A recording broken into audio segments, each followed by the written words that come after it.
በጌታችን በኢየሱስ ክርስቶስ ስም መተት፣ ዛር፣ ቡዳ፣ ውቃቢ፣ አፍዛ፣ ደንገዝ ትወጣለህ ወደዚህ ቶሎ በል። ይሄ ሁሉ የመንፈስ ዓለም ነው። ማረጋገጫ የማያስፈልገው ማስረጃ ነው። መተትና ዛር፣ ቡዳ፣ ውቃቢ፣ አፍዛ፣ ደንገዝ የሚስጥር ጠቋር፣ አዳልሞቲ፣ ወሰንጋላ ለምን ሰው ሆንክም ብለው የሚታገሉ ጥቂቶች አይደሉም። ሰው መጥፋት ነው ይሄ ሁሉ። ደህና ሰው ቢኖር ይሄ ሁሉ መተት አይጮህም እኮ። ደህና ሰው ቢኖር ይሄ ሁሉ ቡዳ አይበላም። ደህና ሰው ቢኖር ይሄ ሁሉ ልክፍት አብሮ አይወለድም። አረቄ ያትይዘው ነበር ጧት? የት አለ አረቄው? አምጣ እስቲ ኪሱ አምጣ። ይሄ አረቄ ነው? ኧረ አረቄ እንደ ጠበል አረቄ አይንቀሳቀስም። ያለ አረቄ አይንቀሳቀስም። ወደዚህ እንዲመጣልን ብለን ይዘንለት መጣን። ወደዚህ እንትን ጉቦ ኧረ በለው። ከየት ነው የኛው ደግሞ? ከምን ውስጥ ነው? እዛ ተቀምጦ የነበረ አረቄው ያበሻ ነው። ጅን አለ። ይሄ ደግሞ ምንድነው የሚባለው? ብቻ 3 አይነት ነው። 3 አይነት ካላ ነው። ይሄ ጅን ነው። ይሄ ብራንዲ፣ ይሄ ጅን፣ ይሄ ካቲካ፣ ያበሻ። በቃ ምን ቀረኩ? አተ ታጠጣዋለህ? እንዴት ነው የምታጠጣው? 1 ሊትር ጠጣለሁ በቀን። 1 ሊትር ሙሉ አታሰክረውም ነው? ይሰክራል? አልሰክርም። አይሰክርም። 1 ሊትር ጠጥቶ አይሰክርም። እንዴት ነው የማታሰክረው? 1 ሊትር ጠጥቶ አዋርደውኛል። ጅቡቲ ደም እየጠጣሁ ይረገጠልኝ በመኪናው። ሹፌር ነበረ። በመኪናው ነው የረገጠው? አዎ። አዋርዶኛል። እና ስለረገጠ ነው የገባበት? እና አሁን ትጠጣዋለህ? ቅጣት ነው የቀጣሁት። ቅጣት። ስንት ዓመት ቀጣኸው? 3 ዓመት። 3 ዓመት ቀጣኸው? አዎ።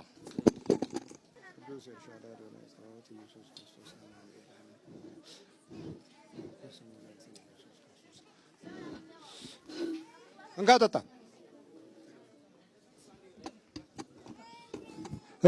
ቆይ እንካ ካቡን ግብት ቀና በላ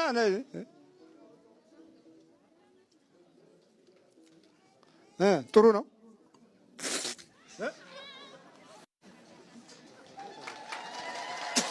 ምን አምጣ ከዛኛው እንዴ ልጠጣ አይደል እንዴ ያዝከው?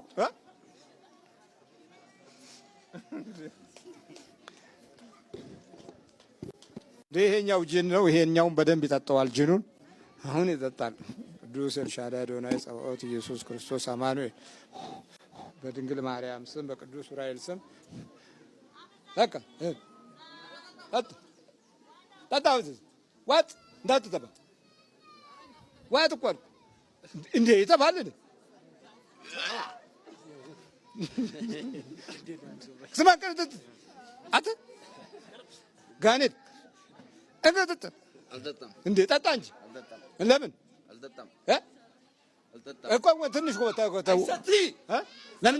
ለምን ታሰቲ አይሰቲ ተቀበሉ አብረት ቅጣት። እኛ አረቄ አንወድም፣ ጫት ነው የምንወደው። ስንት ናችሁ? 28። ጫት የምትወዱት የትኛው ናችሁ? አረቄ የምትወዱት የትኛው ነው? 20ችን ጫት እንወዳለን። 20ችሁ ጫት ትወዳላችሁ። 8ታችሁስ? መጠጥ። አዎ 8ታችሁ መጠጥ።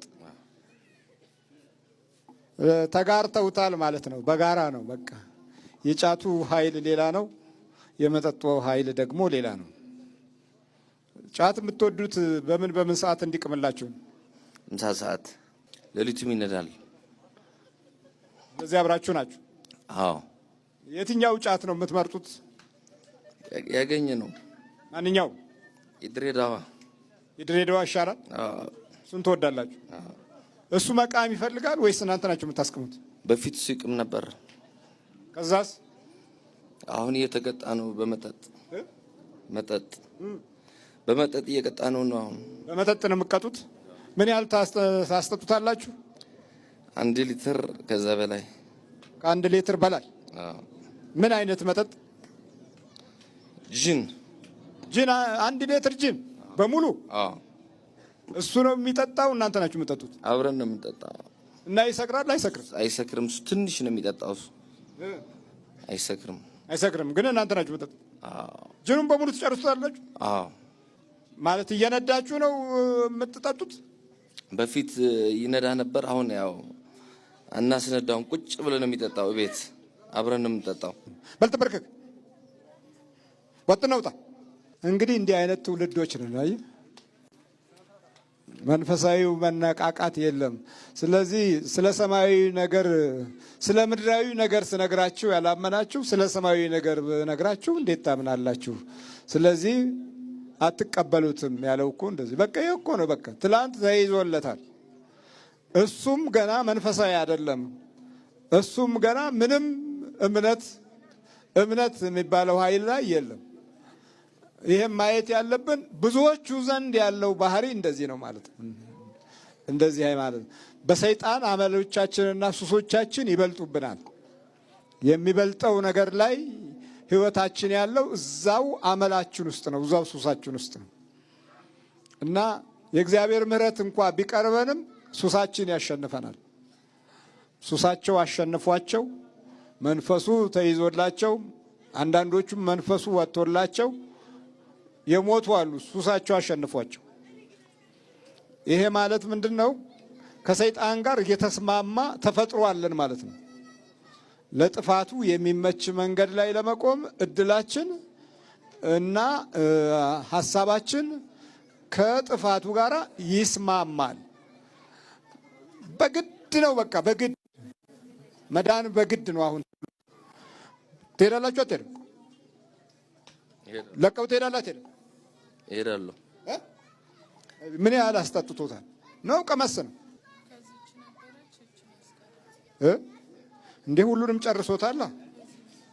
ትላንት እዚች ጋር ነበረች፣ ከዚህ ሰው አልቀመሰም። እሺ ገልብጫቸው እዚህ ጋር። በስንት ቀን የጨረስካቸው እነዚህ? በሁለት ቀን። በሁለት ቀን። በሁለት ቀን አረቄውን ጨምሮ?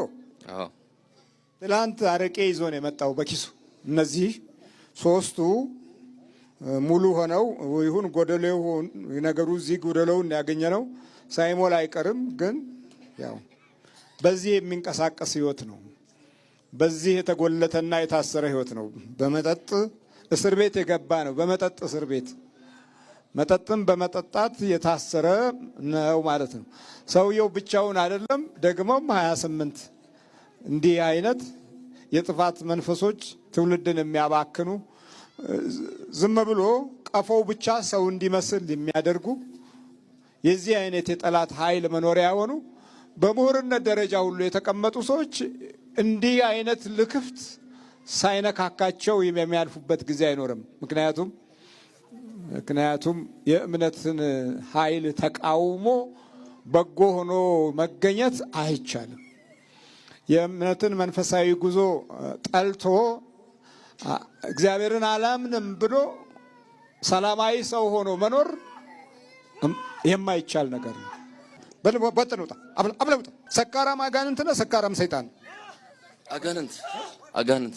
እሺ ጫት የምትቅመው አጋንንት ነው ሰይጣን? አንድ ላይ ነው። አጋንንት ነው። አጋንንት ነው። አንድ ላይ። ስንት ናችሁ? 28። መተት አለ? የለም። መተት የለም። ዝም ብለህ በመጠጥና በጫት የገባ ነው? አስቸግሮናል። ጅቡቲ እየሰራ ለምን የገባኸው? ተዘጋጅ። በኢየሱስ ክርስቶስ ስም፣ በስላሴ ስም፣ በወላዲተ አምላክ ስም፣ በቅዱስ ሚካኤል ስም፣ በቅዱስ ገብርኤል ስም ወደ ሲኦል እንገባለን። ቶሎ ሰመጥጭ ነው ሰመጥጭ።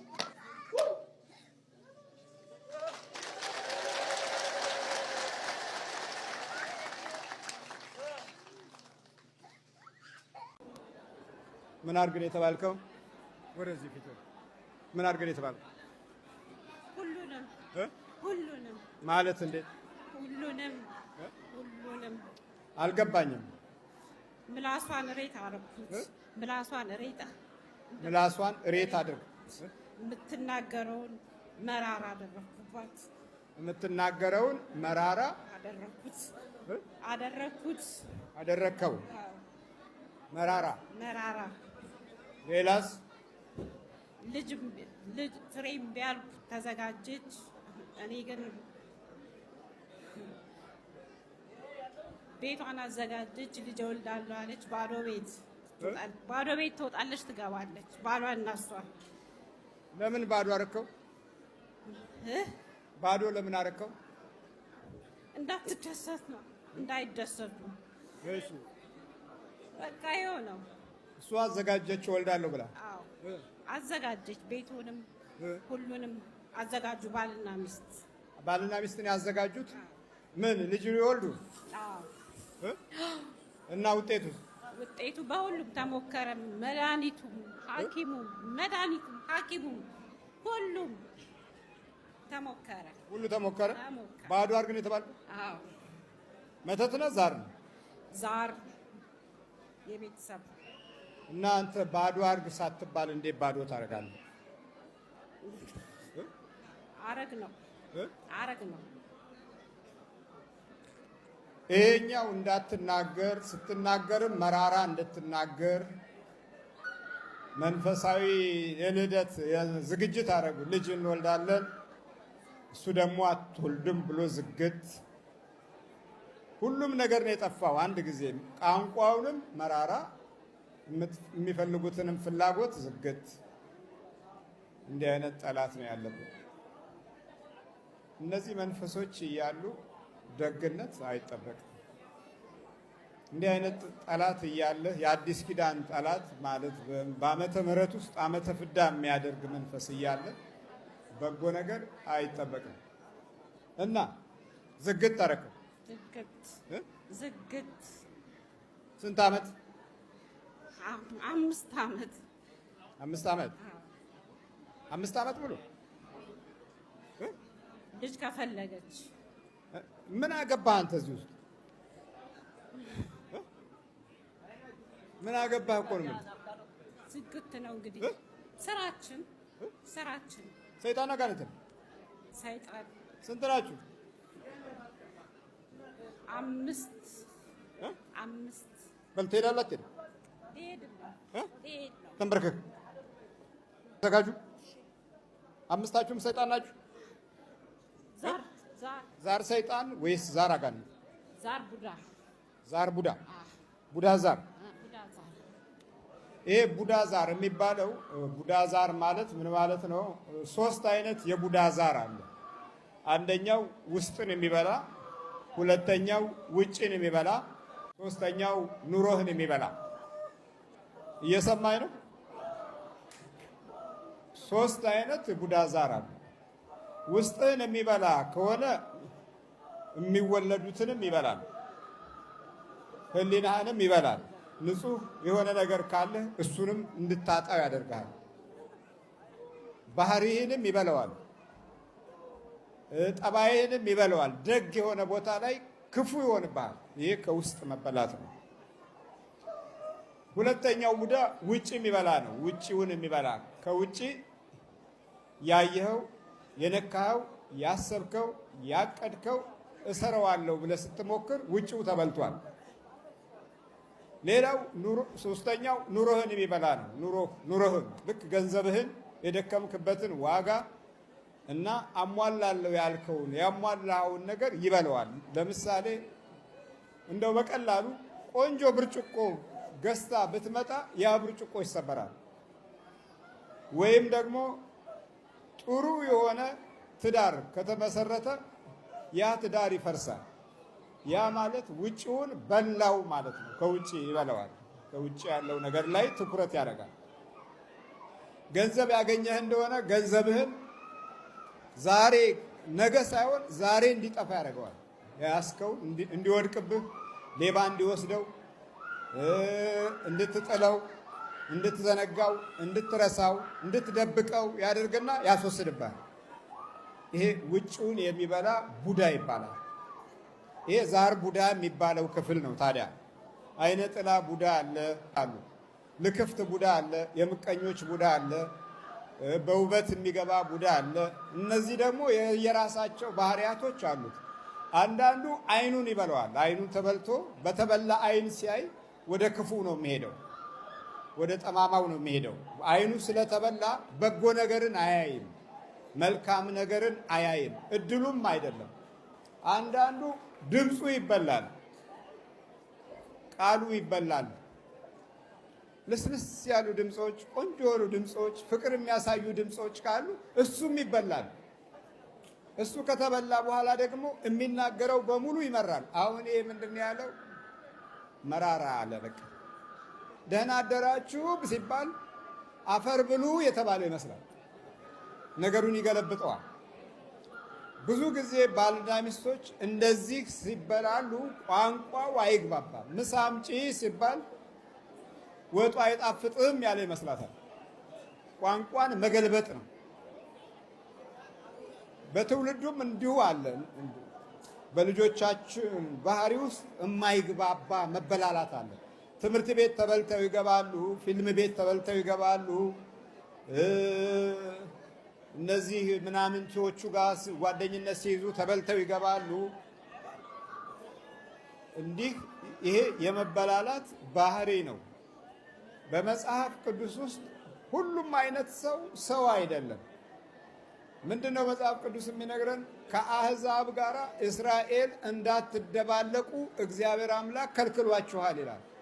ከተደበላለቁ በኋላ ግን በሙሉ ለ70 ዓመት ለ430 ዓመት በባርነት ውስጥ ገብተው እንዲማቅቁ ምክንያት የሆነው አለ ምክንያት አይደለም። ክፉ ከመልካሙ፣ የሚጸልየው ከማይጸልየው፣ የሚያመልከው ከማያመልከው ጋር ሲደበላለቅ እንዲህ ትርምስምሱ የወጣ ህይወት ነው የሚመጣው።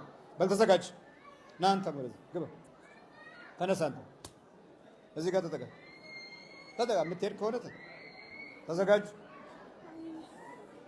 እንዲህ አይነቶችን መናፍስት የምንጥለው ነገራቸው የሚከሽፈው በመጀመሪያ ደረጃ ንጹህ ህሊና ያስፈልጋል። ምን ያለ ህሊና?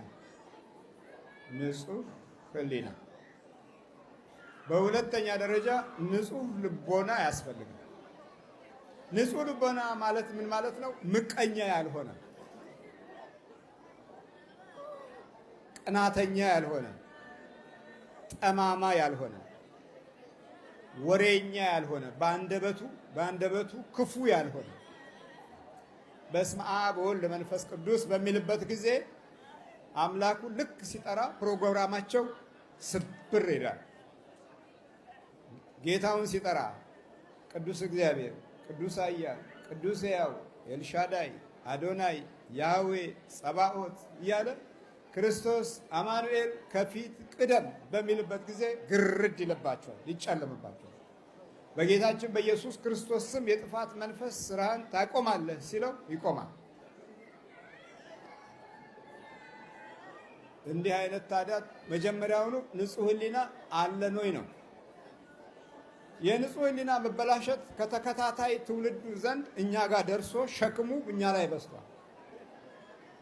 ክፋት ቤቱን ሰርቷል። ክፋት ቤቱን ሰርቶ ክርስቲያኑን የክፋት እንጀራ እንዲጋግር አድርጎታል። የክፋት እንጀራ፣ የክፋት ኑሮ፣ የክፋት ህይወት፣ ደባ፣ መሰሪነት፣ እነዚህ ሁሉ ቋሚ የሆኑ የኑሯችን አካል ስለሆኑ ስራውን ይሰራል። አጥፊነቱን ይቀጥላል። በልተዘጋጅ በኢየሱስ ክርስቶስ ስም፣ በኢየሱስ ክርስቶስ ስም ቶሎ በል። በስላሴ ስም እኔ ጩኸት አልፈልግም። በስላሴ ስም፣ በወላዲተ አምላክ ስም፣ በቅዱስ ሚካኤል ስም፣ በቅዱስ ገብርኤል ስም ወደ ሲኦል እንገባለን። ቶሎ ሰባት ጮህ ነው። ቶሎ በል። ተነስ።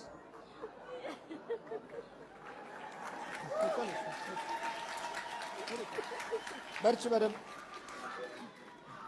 በርቺ። ጸልያለሁ፣ ኮንታክት አደርጋለሁ ከእርሱ ጋር። ሬዲዮን ትከታተላለህ? እከታተላለሁ። እሺ፣ ሁሉንም እከታተላለሁ። በርቺ፣ በቃ ችግር የለም።